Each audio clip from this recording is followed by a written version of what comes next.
Charlotte and I am a 27-year-old office worker. My husband Tyler is 2 years my senior in the same company. We were in different departments and had no contact, but we got to know each other through a company drinking party. We hit it off at once there and even developed a relationship. 1 year later, Tyler proposed to me. Please marry me. Tyler is reliable and good at his job. I had always thought that I could marry him too, so I said, yes, with pleasure. We decided to get married.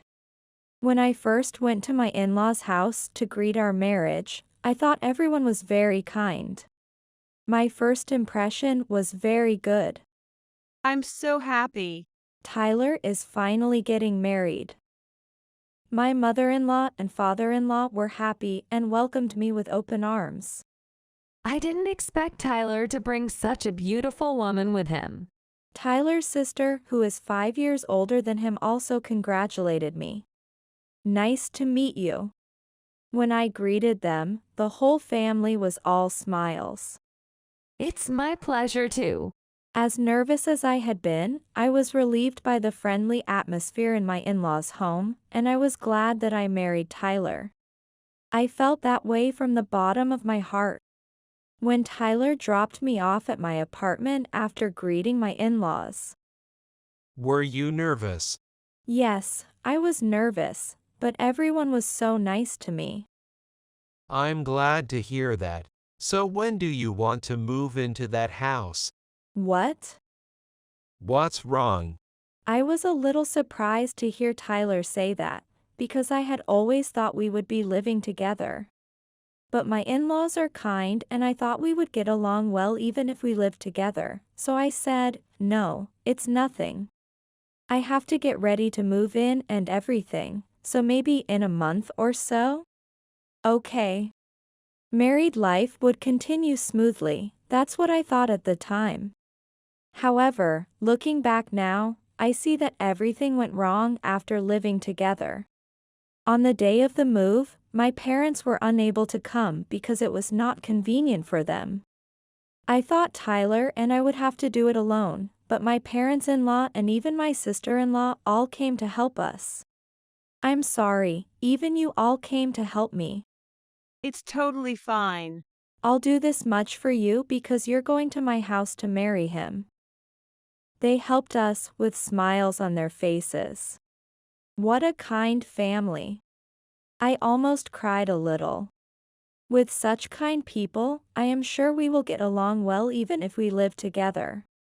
I was convinced of this and stopped worrying about moving in together.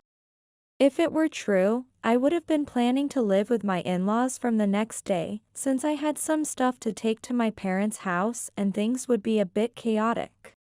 However, since the move was completed early, I would be living with my in-laws from that day. I went to the kitchen to help with dinner and said, I'll help you, mother-in-law. She smiled and said, you must be tired today, aren't you? Let us take care of dinner and you can rest.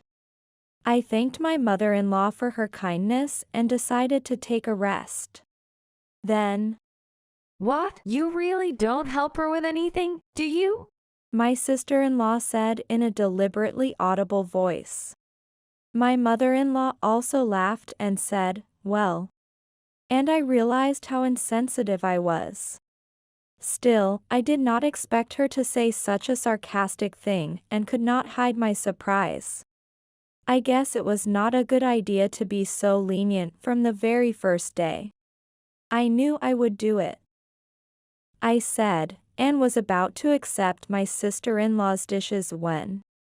Get out of my way, and she bumped me on the shoulder and even stuck her tongue out at me. Just go away.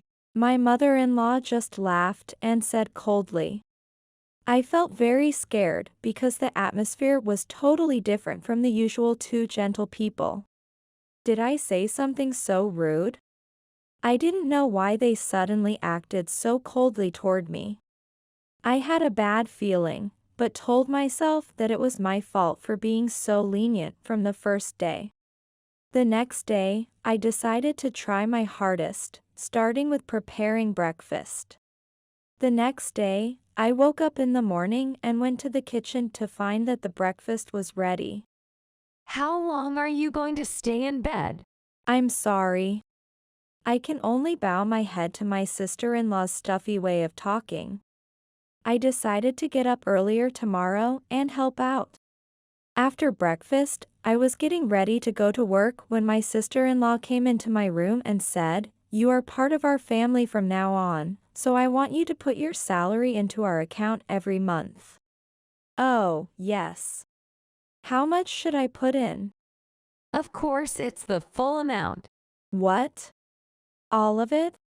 Of course I knew I had to put money into the house, but I had no idea it would be all of it. Of course, you'll take care of it then.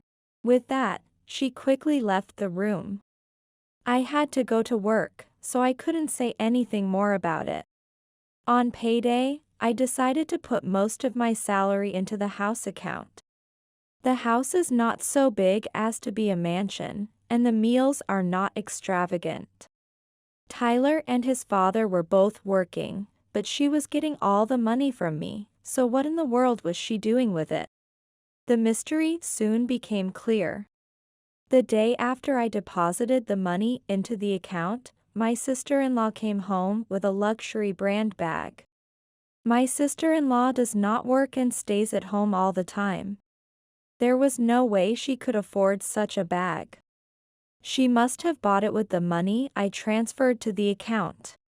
When I talked to Tyler about it, he said, "Of course not. She must have bought it with the money my father gave her."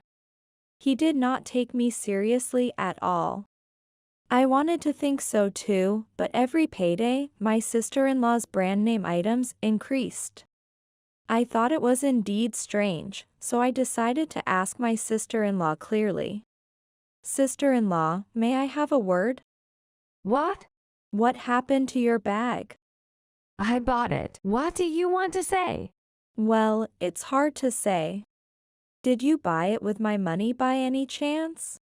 What? Of course not. Don't make false accusations. I bought it with my own money.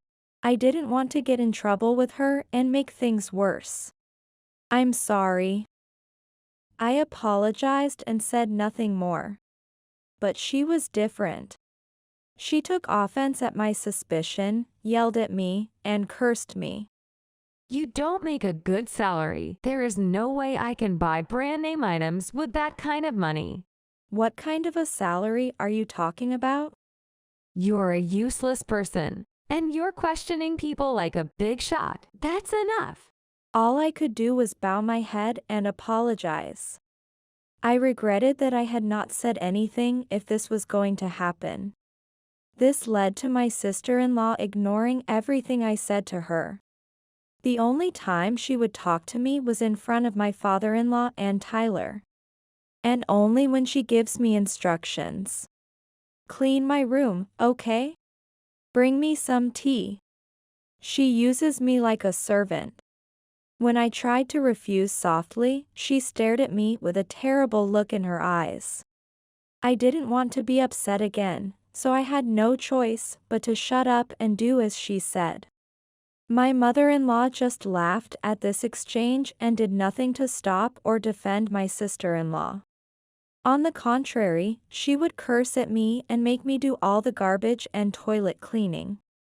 What a jerk. "I'm sorry, I was just cleaning up the garbage." From now on, you must take a bath every day at the end. Yes. This unreasonable harassment continued every day. My mother-in-law and sister-in-law love Tyler very much, and in front of him, they stopped teasing me like a wolf in sheep's clothing. Because of this, when I talked to Tyler about the harassment, he would say, "You're overreacting, aren't you thinking too much? I don't see you that way." He sided with my mother-in-law and sister-in-law and did not believe any of my words. I felt more and more alone day by day, and being at home became suffocating.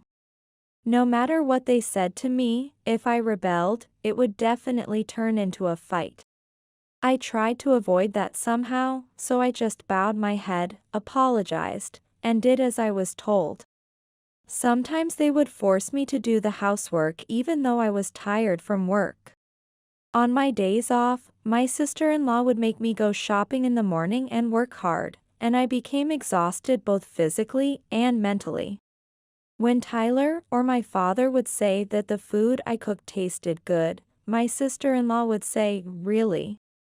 I am so happy. It was worth making." She acted as if she had made the food, even though she had not helped at all. Conversely, if my sister-in-law cooked a meal and the reaction was not good, it was assumed that I made it. Because of this, Tyler thought I was incapable of doing housework. I know you're tired from work, but you have to do your best with the housework too. Yeah. I'm sorry. It's just the beginning. My mother-in-law laughed at me, saying that she knew all about it. Even if I told the truth, no one would believe me. I tried not to say anything unnecessary because it would have been enough if I had just gone along with it. Still, the snoring escalated day by day. Finally, they began to say things that I was concerned about in a very blunt manner. Grandchildren yet? What good is a wife who doesn't bear children? Are you going to have children? Is it possible that your body is incapable of producing children? Poor Tyler, he got the wrong wife. I want to have a child, too, and Tyler and I are trying hard. But I couldn't have a baby. Their words without a shred of delicacy were mentally damaging to me. There was a part of me that hoped that having a child would make our current situation a little better. However, I could not have a child. Then one day, I saw a notification on Tyler's cell phone. There was a message from someone who looked like a woman. I had fun today. Take me out again. When can I see you again? Although I knew I really shouldn't, I took his cell phone and checked the emails and discovered that Tyler was cheating on me. I could feel my blood drain from my veins. When Tyler came back to the room, I asked him, "I'm sorry, it won't happen again. Just don't tell everyone."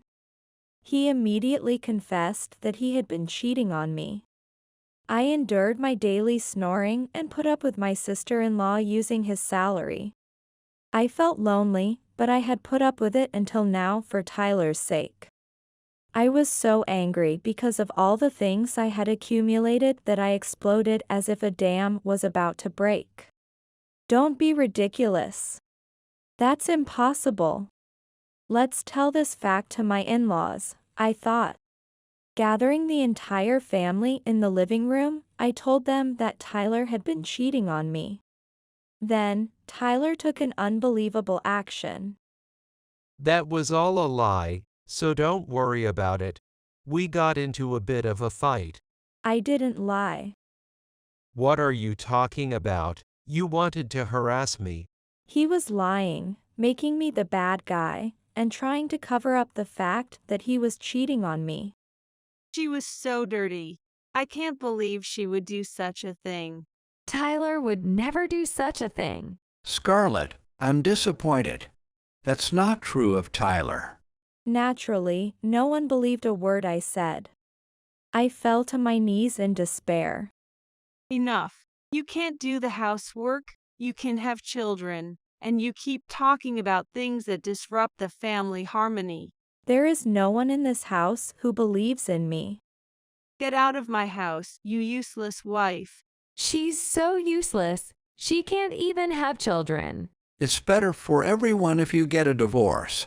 My mother-in-law, sister-in-law, and father-in-law took turns cursing me. And finally, Tyler said, "Let's break up." I felt something snap inside me. What are you laughing at? Have you lost your mind?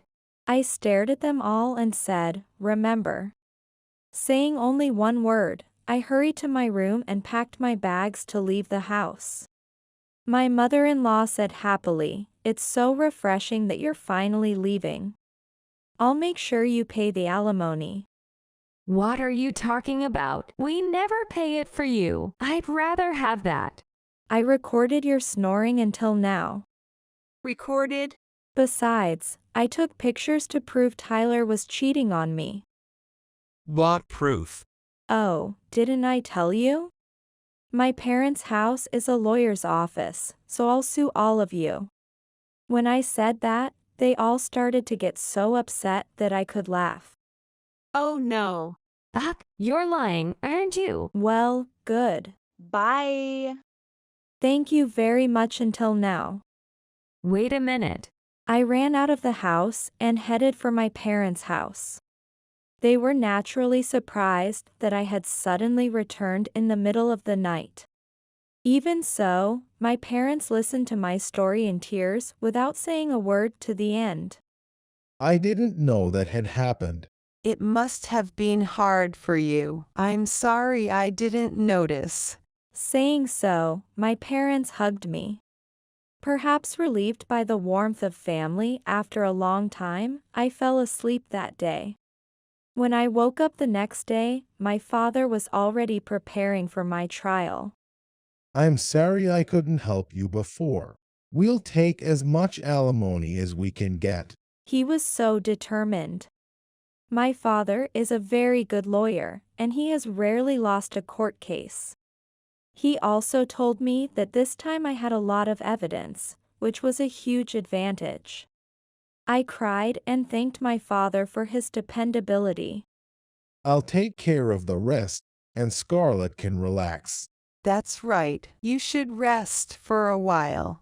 I decided to take advantage of my parents' kindness and stay at home for a while. After that, thanks to my father's defense, the divorce was finalized. I received a large amount of alimony from Tyler and from my in-laws. Tyler and his family were surprised at the amount of alimony I was charged, and they apologized to me out of hand. Every day I received a phone call from someone from my parents-in-law's family. I am so sorry for everything. I didn't know that Scarlett was so hurt. I'm sorry. How can I pay such a large sum of money? Please, can you take down the bill? She said. I answered each call the first time and listened to everyone's apologies. Then I blocked the calls and ignored them. When they realized that the phone calls were disconnected, they sent me letters next. I kept throwing them away without reading a single one, and eventually they stopped coming. After I cut them off, I decided to start my life over and not think about Tyler and the others. Nothing happened for a while and Tyler and his family didn't bother me much anymore, when suddenly Tyler came to my house. Scarlett, I'm sorry for everything. Can we please start over? He shouted at the front door. I wanted to ask my father to send him away, but I was the only one in the house at the time, so I had no choice but to answer. What? Now? Thank you for answering. Don't get me wrong. I just wanted to get rid of you because you're a nuisance to my neighbors. I'm done with the affair, so please start over. No, I can't do that. Go home. I've cut ties with my mother and sister. I didn't know that they've been bullying Scarlett for so long. I talked to you many times, didn't I? You didn't believe me, did you? I'm sorry. I'm sorry. Saying that, Tyler started to get down on his knees. No, that's not what I want. You came here because you couldn't pay the alimony anyway, right? I'm not moving until you forgive me. I see. I'll call the police. Tyler didn't seem to be leaving, and it was getting annoying, so I decided to call the police. Soon after, a police car came and Tyler was taken away. After that, Tyler stopped coming to my house and I felt relieved. I found a new job, fell in love, and was finally able to lead a positive life. One day, I happened to pass by my former in-laws' house for the first time in a while and found that the house had been put up for sale. Suck it up, I shouted in my heart. They deserved everything. 3 years have passed since then, and I am now remarried and expecting a daughter next month. My husband's in-laws are very kind people and respect us. I am especially close with my mother-in-law and we even go out shopping and out to lunch together. I am now living with my husband in an apartment and we are having a peaceful and happy life every day.